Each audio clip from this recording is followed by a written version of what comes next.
Hi, and welcome. Today we are going to talk about how you can understand the concept of depth of field. First of all, we're going to try to define depth of field. The typical definition is something like this: the region over which objects in an image appear sharp. Well, while there's some truth in this, there's also a bit of confusion and some untruth as well.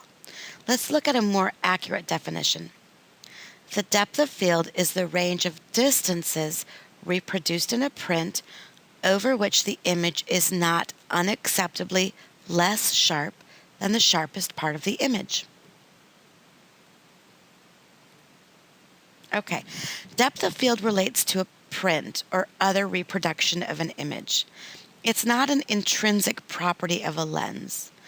If you put a lens on an optical bench, you can measure focal length, you can measure aperture, but you can't measure depth of field.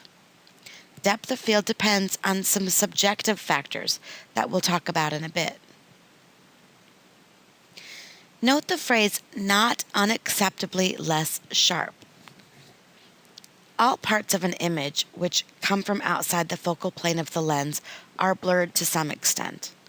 Only one plane is in focus. Now, as you move away from that plane, things get less sharp. The depth of field limits are where the loss of sharpness becomes unacceptable to a standard observer. An important thing to note is that the depth of field is not what some people think it is. For example, a well-defined zone over which everything is in sharp focus. Some people seem to have the impression that an image has two zones. It's either in focus or out of focus. In fact, there is only one point, or plane, in focus. Everything else is out of focus to some extent. Another thing, depth of field is not directly related to background blur.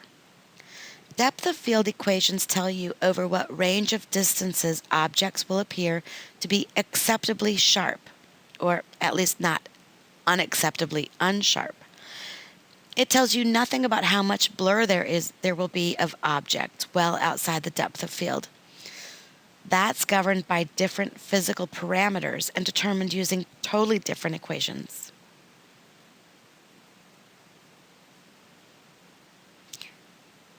Creating beautiful memories is what life is all about, isn't it? Watching a sunset with a loved one, partying with your friends on New Year's Eve, getting married and then going on your honeymoon, and pretty soon kids are on the way. You don't want to miss a moment of this. I want you to get excited about your digital camera. I want you to feel confident getting behind the digital lens, telling your family and friends to say cheese and smile. Visit LearnDigitalPhotographyNow.com or click on the link.